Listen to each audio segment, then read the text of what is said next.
This Birding Adventures episode is powered by Nikon, your world leader in optics since 1917. Welcome to Palm Beach County, Florida, a place that I call home along with countless species of birds. On this week's episode, we're going in search of one of the most enigmatic and beautiful raptors on the planet, the swallow-tailed kite. Let's go birding.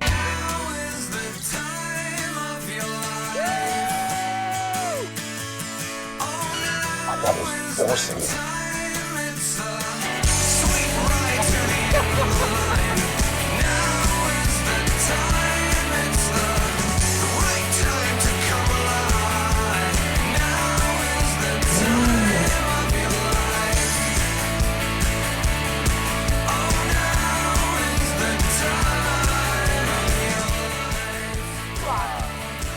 I got it. Looks like we can get out into the ocean. I'm about to get in a cage with Australian saltwater crocodiles. And I'm gonna fly like the birds. Oh! I will never forget this moment. Let's go birding.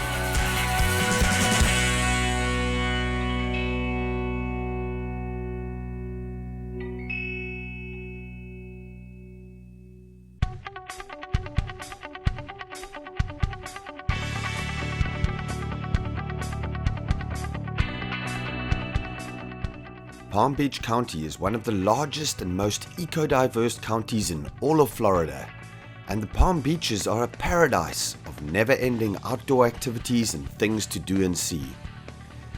An unmatched landscape of first-rate birding, incredible wildlife management areas, year-round fishing, a multitude of water sports, and exceptional beaches make this the best place to experience Florida. From the Everglades to the Atlantic Ocean, you are sure to find things to do that will stoke your passions and make lasting memories. Here in the Palm Beaches, birding and wildlife viewing is a big deal, even bigger than you might imagine. In fact, birding is second only to beach-related activities as a form of outdoor recreation for both visitors and residents. If you're already into birding, you probably know that Florida and Palm Beach County is considered one of the best places in the world for this activity. South Florida is a birding mecca, from the colorful and distinctive natural populations of wading birds to the specialties like Florida scrub jays and red-cockaded woodpeckers, combined with the winter migration of flocks from up north. Palm Beach County is truly a birdwatcher's paradise.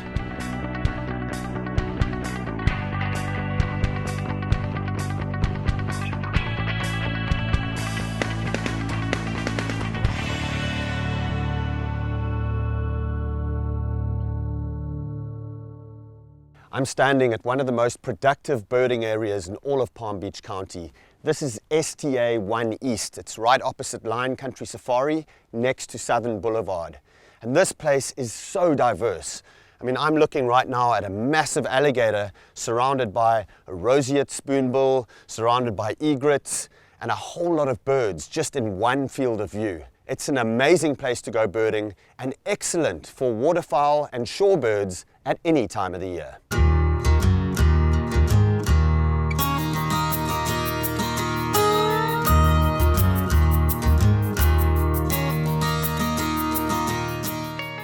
Right on the edge of western Palm Beach County is arguably the very best waterfowl and shorebird site in Palm Beach County.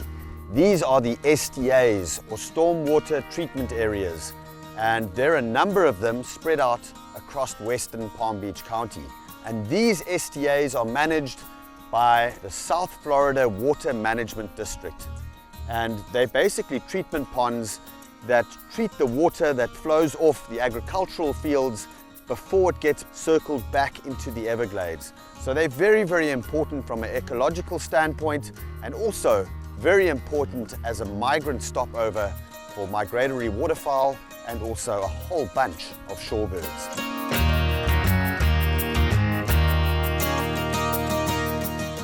Palm Beach County is not only known for its resident birds that are here year-round, and also for the migrants that come in during spring and fall migration. but it's also known for its rarities. And we're on the western edge of Palm Beach County in the agricultural areas, and we have seen not just one, but two scissor-tailed flycatchers this afternoon. You can see the scissor-tailed flycatcher with its nice scissor-shaped tail. There it goes, it's just flown out. It's hawking insects. It'll fly off from its perch high up on these telephone wires, flies up, sallies forth, grabs some insects, and then flies straight back. And you can see these agricultural fields are a really great breeding ground for a whole host of insects. Perfect food for scissor-tailed flycatchers. This is a bird which is seen probably every year, every other year in Florida, but is nonetheless a really nice rarity. Scissor-tailed flycatcher. What a great bird to see right here in Palm Beach County. This Birding Adventures episode is powered by Nikon, the world leader in optics since 1917. And by Palm Beach County, Florida. Discover the Palm Beaches. And by Engel Coolers, the original high-performance cooler company. And sponsored in part by Manfrotto, complete solutions for photographers and videographers. Visit manfrotto.us. Hey everybody, I'm Benji Studt with Palm Beach County's Department of Environmental Resources Management. And this morning we're out on one of Palm Beach County's amazing natural areas, 31,000 acres in Palm Beach County. These lands are hugely special, and today we're here to focus on the swallowtail kite.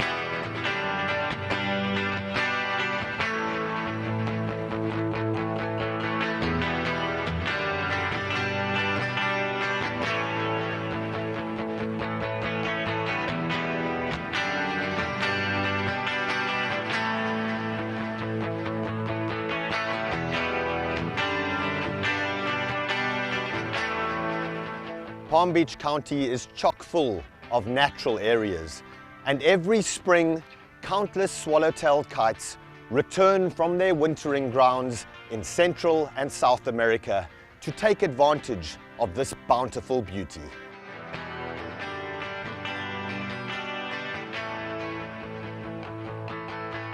There are 4 species of kite that can be found in the United States, and all 4 of them can be found here in Palm Beach County. The Mississippi kite, the white-tailed kite, the swallow-tailed kite, and of course, the aquatic snail kite.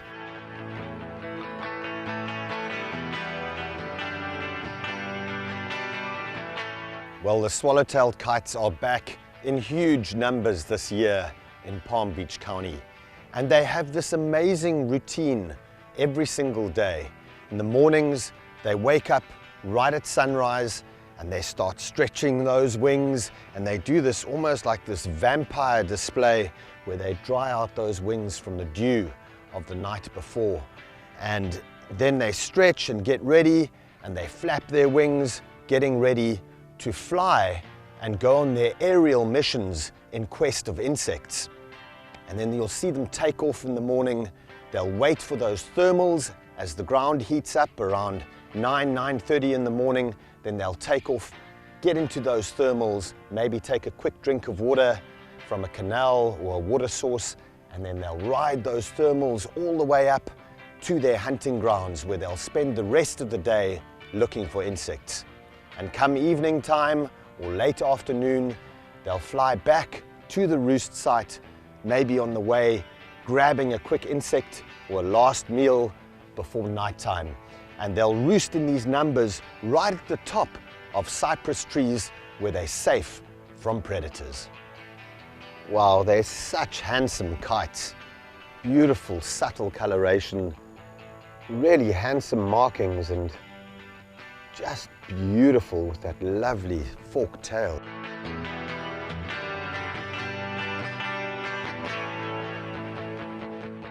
Swallow-tailed kites are amongst the most acrobatic of birds.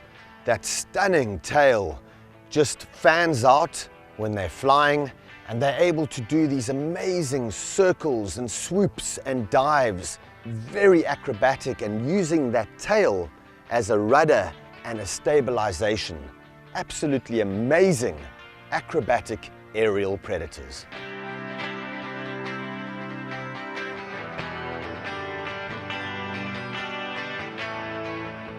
One of the interesting aspects of the swallow-tailed kite's life history is that unlike other raptors, they don't prey on rodents or reptiles or other birds, but more specifically, they prey on insects, and they'll fly and gather those insects on the wing, often transferring them to their talons, and then they'll eat them right on the wing.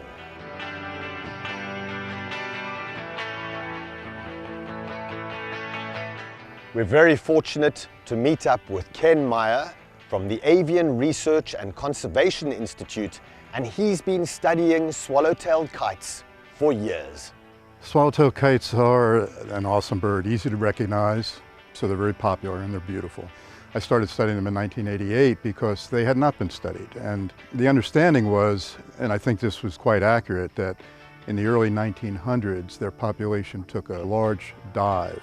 At the least, their range contracted from about 21 states as a breeding bird as far north as Minnesota.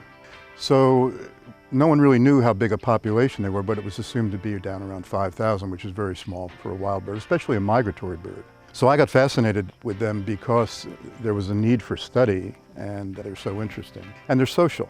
That's a fascinating aspect of their behavior, and it's also very important in terms of long-term management and conservation. People always knew that they migrated out of the U.S. The assumption was they probably went to northern South America.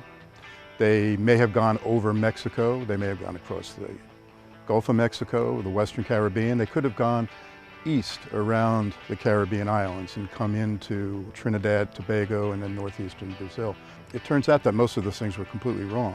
It's phenomenal that twice a year, these birds embark on an epic journey, flying all the way from Florida all the way to the Yucatan, where they'll take a little bit of a break, and then southwards into South America. And Ken's going to share with us some interesting information about some satellite tagged individuals. In 1996, we had the benefit of having available the smallest satellite transmitters that had ever been made. And it was a very new technology at that point. But in 1996, microwave telemetry developed a small enough one to go on swallowtail kites.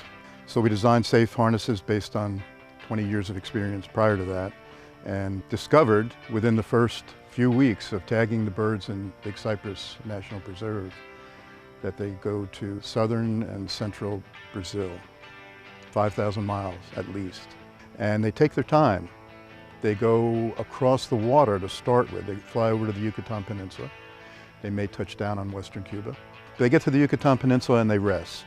It's a long trip from the Yucatan to where they're going for the winter, but they're over land from then on, and it's much safer.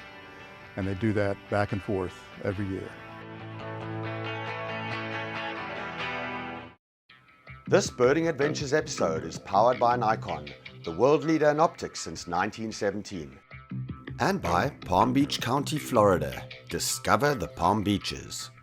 And by Pelagic Polarized Sunglasses.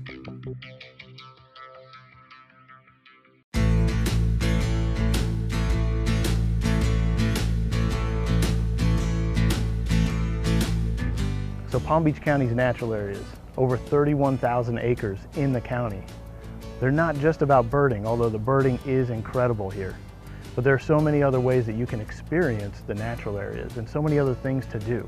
You can paddle in emergent wetlands like the one behind me here. You can go fishing, bring your fishing rod, wet a line as you're paddling, but we also have fishing piers from land at places like Pine Glades, Cypress Creek, here at Winding Waters Natural Area. So great places to wet a line, get some of those big largemouth bass. If you're an equestrian, ride your horse. There are equestrian trails on several of our natural areas. Come check out Palm Beach County's natural areas. You won't be disappointed. Palm Beach County's 31,000 acres of natural areas are not only home to the swallow-tailed kite, but also to their predators. And their main predator is the great horned owl. The great horned owl's being here tells us that this is a really productive ecosystem. There's plenty of prey items. One of the reasons that they're the kite's major predator is because they're such a generalist and they're so adaptable. A lot of times when they will predate kites, they do it at night when the kites are sitting on the nest. And they can do that because they have incredible eyesight and incredible hearing. So these birds, they have feathers on their face that make a facial disc, and those tufts, those horns, those feathers all funnel sound to these birds' ears, And what that does is it allows them to hear sounds as small as even a mouse squeak from about 900 feet away. That's 3 football fields away. They can hunt pretty much just by using that sense, their hearing. But they also have incredible eyesight. And so what they do is they have the ability to turn their head 270 degrees around in either direction. So they can almost turn their head all the way around.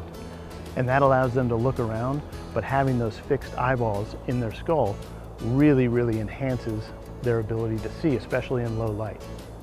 Another great thing about these predators is their feathers. Their feathers are adapted to be as quiet as possible in flight. And when they fly, they're almost completely silent. They range from the tundra all the way down to South America. They have another amazing adaptation, their talons and their talon strength. And that's what enables these birds to take prey that is even heavier than they are. So these birds can take prey like skunks. They can take prey like Canada geese. They will even attack other raptors, of course the swallowtail kite, but will even take raptors as big as red-tailed hawks. So just incredible, incredible birds. And Palm Beach County's natural areas is one of the areas where you can see them. You know, I've really got to hand it to the folks from the Environmental Resource Management of Palm Beach County. And I'm a little biased because I live here, but they've really created these wonderful natural areas for all of us in Palm Beach County and the rest of North America to come down and enjoy.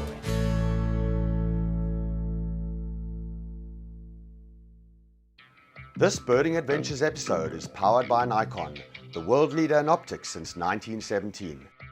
And by Palm Beach County, Florida. Discover the Palm Beaches.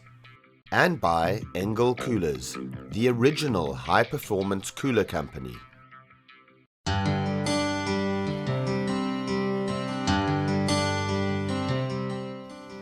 Swallowtail kites soar. That's their main way of traveling by air. They don't beat their wings. And if you ask anybody who's watched them for even a few minutes, they get up early in the morning. As soon as there's some rising air providing lift, they stay up all day. And you may watch a kite for hours and hours and never see it beat its wings.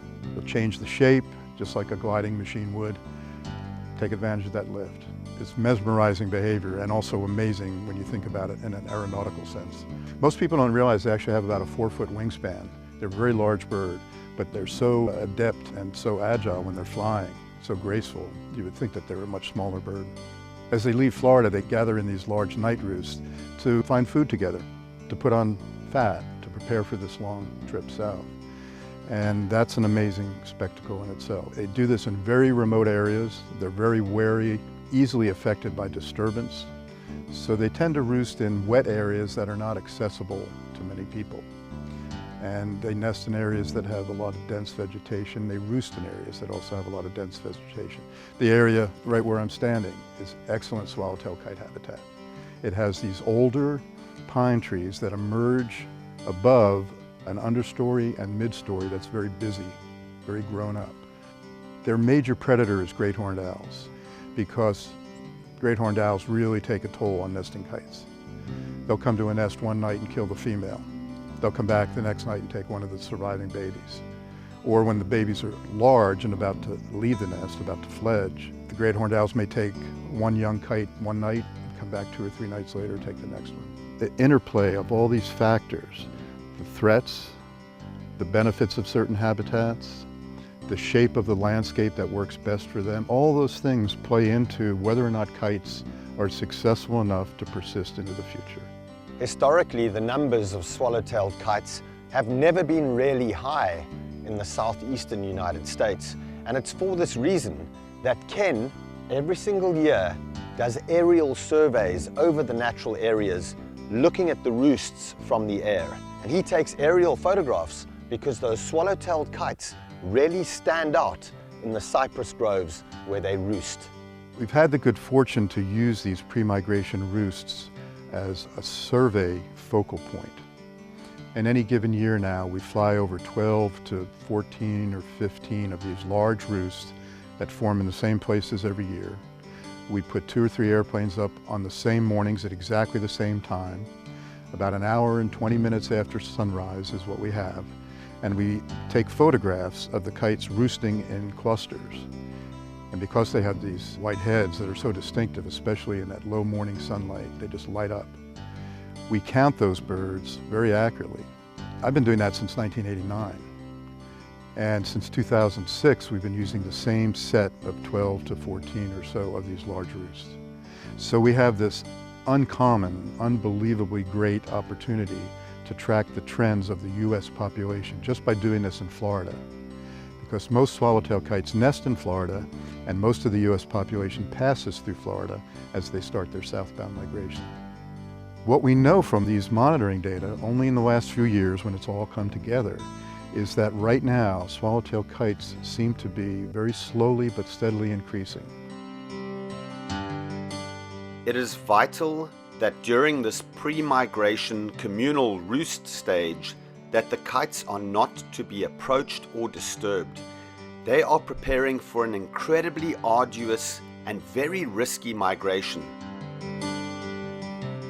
You know, I've traveled all over the world looking for birds, and whenever I go down to Central or South America during the winter time, I see swallow-tailed kites and my heart just soars. But it's incredible that I can come back here to my home county in Palm Beach and see these birds in excellent numbers. Our golden bird for this episode, the swallow-tailed kite. It's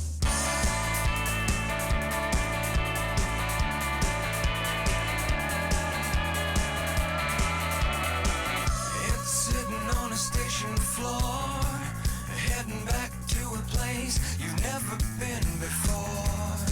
And it's hard to be happy